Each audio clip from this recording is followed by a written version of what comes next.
Para o Milton Santos, o território ele é uma totalidade que envolve não apenas o espaço físico, mas também as relações sociais que se desenrolam sobre ele. Nesse sentido, o espaço geográfico ele não é uma superfície isométrica ou uma superfície indiferenciada, onde tanto faz o lugar onde você se encontra. E nessa relação que ele faz entre espaço e cidadania, fica muito claro essa concepção do espaço como um elemento importante na análise social, coisa que frequentemente foi negligenciada, né? Então, nesse livro, O Espaço do Cidadão, que foi escrito pouco depois da Constituinte, né, quando esse debate sobre o Estado de Direito e a cidadania, enfim, a gente estava no auge desse debate, o professor Milton Santos então escreve esse livro para mostrar de como a questão da cidadania se relacionava com o território. E a ideia fundamental aqui é que o sujeito é mais ou menos cidadão dependendo do lugar onde ele se encontra na cidade, dependendo do lugar onde ele se encontra no território, né? Isso porque, dependendo do lugar onde você se encontra, as possibilidades que estão dadas para você são diversas, né? Enfim, os serviços que são ofertados, não é? A qualidade mesmo desses serviços varia espacialmente. Então, o primeiro aspecto assim, que chama então a atenção do território é que ele é uma coleção de coisas que estão limitadas por uma fronteira, por um limite político, territorial, às vezes físico mesmo, né? E essas coisas que estão dispostas no território, elas se relacionam entre si e vão conferindo valor, vão emprestando o valor que elas têm às coisas, às outras coisas e às próprias pessoas que estão ali. E quando a gente fala em cidadania, a gente está se referindo basicamente ao direito. E ao direito, na verdade, há três tipos diferentes de direitos, né? Os direitos civis, que implicam em garantia de liberdade, né? Garantia da propriedade, da justiça, que é uma luta social do século XVIII, né? Que foi, digamos, incorporado, ou melhor, que incorporou no século seguinte, no século XIX, as reivindicações para os direitos políticos, né? Ou seja, o direito ao voto, né? Que o voto fosse universal, né? As mulheres só votam a partir do século XX, por exemplo, né? Os analfabetos no Brasil só votam depois da atual Constituinte, né? Da atual Constituinte. E os próprios adolescentes podem votar a partir dos 16 anos, e isso é uma grande conquista, evidentemente, da democracia, né? E há uma outra categoria de direitos, que aí já é própria do século XX, que são chamados de direitos sociais: o direito à saúde, o direito à educação e também o direito ao trabalho, né? Então, o que nós entendemos por cidadania corresponderia a difusão desses direitos para todos os habitantes da cidade, para todos os habitantes da nação. Evidentemente, essa cidadania ela não pode ser só uma carta de intenções, né? Não pode ser só retórica, a gente tem que se traduzir em políticas públicas, e essas políticas públicas elas se efetivam no espaço concreto, no espaço geográfico concreto. Para o Habermas, esse espaço público ele é o lugar do discurso político, né? Ele é, em última análise, o lugar onde se torna possível o diálogo entre aqueles que são diferentes, né? Para a gente entender como é que o espaço público se torna possível, é preciso entender que não seria o espaço público, né? Tentar fazer uma oposição entre categorias aí. Antes da cidade se constituir, né, como um espaço diferente da aldeia, né, os indivíduos eles estavam submetidos a forças que eram tradicionais, né? A força da família, a força do clã, né? Era isso que de alguma maneira dava o contorno do dispositivo social, de como é que as pessoas vão se relacionar entre si, né? a obediência a uma certa tradição, a transmissão dessa mesma tradição, né? De modo que os espaços, então, eles não são públicos, eles são espaços identitários, né? É o espaço desse grupo, é o meu pedaço, né? Ele não é de todo mundo. Ele é o espaço em que se projeta a força daquele grupo tribal, por exemplo, né?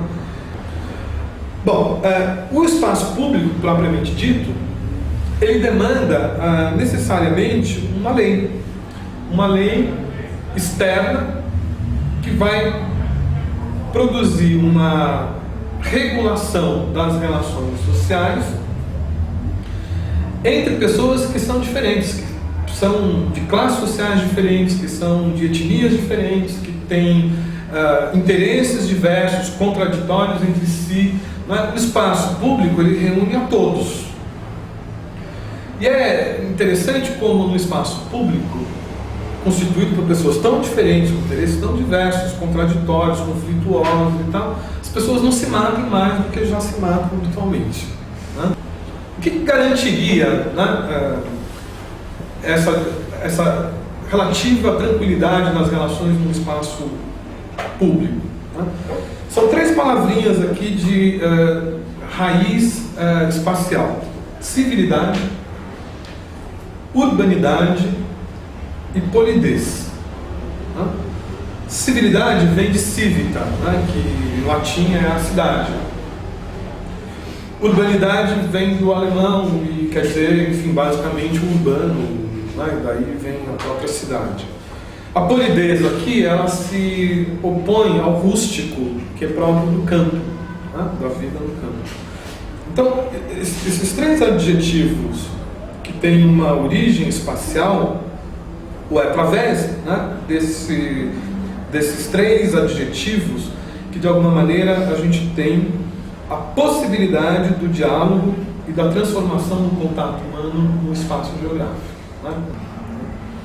Tem um geógrafo francês chamado Jacques Lévy que traz um conceito curioso, assim. Ele vai dizer que uma característica básica do espaço público é por oposição à intimidade, é a extimidade. Né? Ele diz assim: no percurso do espaço público, né, ao percorrer o espaço público, nós suspendemos o que é íntimo, né, o que é da intimidade. E isso é a garantia de que o outro urbano não vai projetar sobre nós, né, a sua intimidade. Né?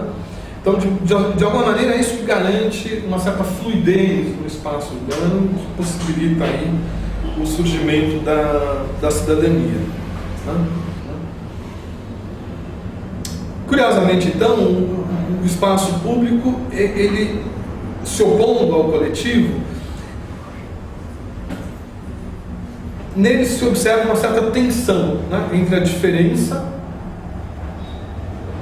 por isso, né, porque é um espaço de todos, mas também a possibilidade de coabitar, de coabitação, né, de viver com o outro. Né, isso está dado no espaço público. No espaço coletivo, o acesso é fechado, né, só entra quem o grupo permite. Bom, para fechar esse pedaço aqui, vamos ficar aqui então com uma ideia. Né? Não existe espaço público, não existe cidadania sem espaço público. E o espaço público, ele é concreto também. Né? Ele não é só uma metáfora ou um conceito puramente abstrato do tipo a esfera pública. Né? Não é uma esfera, é um espaço físico. Né? Tem que ter lugar para as pessoas sentarem, uma calçada para pedestre circular, né? Desse espaço que nós estamos falando. Então não existe cidadania se não houver espaço público. Não existe cidadania se não houver Estado de Direito. Mas o que seria a cidade hoje? Né? Primeiro, a cidade hoje ela não é uma unidade, não é aquela coisa de um centro com algumas instalações de gestão do trabalho, depois uma área residencial e acabou. Né? A cidade hoje é muito mais complexa do que isso. Né? Ela, na verdade, é uma soma de muitos fragmentos diferentes que são relativamente autônomos entre si. Na época da redemocratização, o cidadão era uma coisa que todo mundo queria ser, né? Que é outra coisa, estava associada a um sujeito de direitos. Né? Atualmente, ser cidadão, o que significaria? Né? Talvez as pessoas prefiram outra categoria, consumidor. Né? É mais importante hoje recorrer ao código de consumidor, né, do que ao código de direitos. Né? O primeiro aspecto que vai corromper o espaço público é a apropriação privada dos espaços comuns. Há então uma prática sistemática na cidade de apropriação do espaço público, de reduzir esse espaço público, ele vai encolhendo. Tem uma imagem que eu gosto também, que a gente vê muito nas casas de classe média, baixa, que são as garagens grávidas. Vocês já devem ter visto isso, né? É um jeito de fazer o carro caber na casa, mas como ele não cabe, então a garagem ela faz um portão de metal, faz um rebatimento para dentro do espaço público, né? E volta, né? É um sequestro de uma área pública. Né? A outra questão é a progressão das identidades territoriais. Né? Quando a gente fala em grupos que se apropriam de um determinado território, né? A gente está falando de um grupo que torna aquele território algo exclusivo dos seus iguais. Né? Eu lembro de uma cena pública muito curiosa, que certa vez eu presenciei na estação Barra Funda do metrô, no espaço público. Né? Era um dia que tinha havido um jogo, talvez, Palmeiras e Corinthians. E aí tinha uma espécie de corredor polonês que a torcida corintiana estava fazendo ali e tal, e deram os tabefes num cara, e o cara falou, não, mas eu sou corintiano também, não me bata e tal. E o cara disse assim, mas corintiano, como corintiano, o que você vai descer aqui na Barra Funda? Né? Ele falou, não, mas eu moro aqui. Mas quem mora aqui? Isso aqui é lugar de palmeirense, não é lugar de corintiano morar. Né? Enfim. Terceiro aspecto que eu traria aqui, no sentido de mostrar que ocorre atualmente um encolhimento do espaço público, que um geógrafo que eu gosto muito também, chamado Paulo César da Costa Gomes, que escreveu um livro chamado A Condição Urbana. Depois eu deixo aqui essa bibliografia. Legal. Ele vai falar mesmo numa espécie de recuo da cidadania. Né? Ele vai dizer, olha, esse encolhimento do espaço público, essa desagregação do espaço público corresponde, por sua vez, a um recuo da cidadania. Cada vez, né, mais nós nos tornamos menos cidadãos nesse país. Há um abandono desses espaços comuns e, ao mesmo tempo, uma recusa em partilhar desse território coletivo. Né? É dizer assim, lá fora é perigoso, lá fora é inseguro, lá fora tem gente que é diferente. Né? A consequência disso é que é curiosa, que quem vai para o espaço público, ou quem permanece no espaço público, é quem não tem a condição econômica de reproduzir privadamente esse estilo de vida, ou seja, os pobres. Né? Então, quando você vai para o centro da cidade, quem que você encontra? Os pobres. E os muito pobres, né? Que dormem no relento, embaixo ali do Minhocão, né? Ou na Praça 15 do Rio de Janeiro. Né? Tem hordas ali de miseráveis que são os que permanecem, então, no espaço público. Né? Quando a gente pensa, então, atualmente o território, a gente está pensando o território desde o ponto de vista de um espaço que nos contém, né? E ao mesmo tempo é um espaço que nos pertence, daí a frase do Milton Santos no convite, né?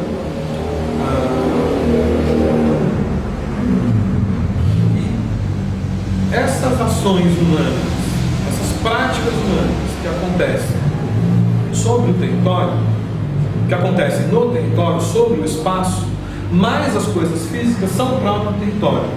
Então, para o Milton Santos, não existe um espaço físico e depois as pessoas vêm aqui usar esse território. Não. O território é o próprio espaço físico com as pessoas usando o território. Né? Se relacionar no espaço público é se relacionar na presença de outro. Né? portanto, coabitar, né? Então, tudo que você faz no espaço público é relacional, né? Não é uma coisa puramente individual. Né? Bom, o espaço público é também um lugar do conflito. Né? É o lugar onde as ideias se chocam, né? Não só os interesses, mas também ali o lugar do choque, né? E da resolução também. Né? Muitos dos grandes dramas da nação são resolvidos nas ruas, no espaço público. Né? Então eu entendo que enfim, a gente deve pensar em estratégias de retomada do espaço público que não seja a privatização dele. De verdade, ninguém habita São Paulo. Você habita um fragmento de São Paulo, né? Aquele lugar. Né? Nem mesmo o país, né? O país é uma abstração muito maior ainda, né? Então, quando a gente fala em lugar, a gente está se referindo a essa dimensão espacial que é do deslocamento humano mais imediato, né?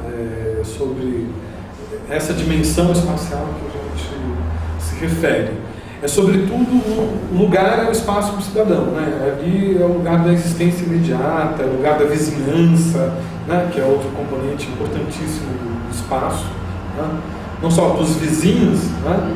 Mas da vizinhança mesmo, que está ao lado e que nos empresta de alguma maneira o valor que tem. Se atravessando essas heterogeneidades de território, de tecido, com diversas organizações que chegam a um ponto utópico, como você estava falando, eu acho, em que todos possam compartilhar os valores do público, de outra forma que se faz uma democracia utópica de convivência plena, digamos assim, se isso é possível, por isso uma utopia, não é?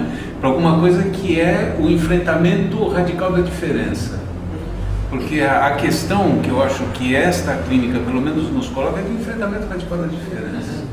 Sabe assim? E como que você, de alguma forma, levando em conta o que a Suzana falava do frágil estabelecimento do laço social, você pode partilhar mínimos valores e identidades que te deem presença reconhecível no território.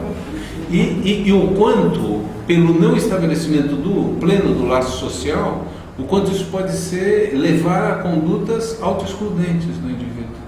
Assim, pelo não reconhecimento da coletividade. Que é diferente, só uma coisa, que é diferente de ocupar um lugar corretivo do cara. Uma coisa é dizer, porra, roupa rasgada não. Outra coisa é dizer, como você acha que os caras vão te ver com essa roupa rasgada? Em que lugar eles vão te colocar? Procurar problematizar a roupa rasgada, mais do que adequar. Então eu acho que por aí a gente também está tentando umas transitações com a clínica que sai, que expande, entende? Que fundamentalmente, isso eu gostei no que vocês dois trouxeram, assim, sem transgressão não vai fazer também. Só adequação não faz clínica.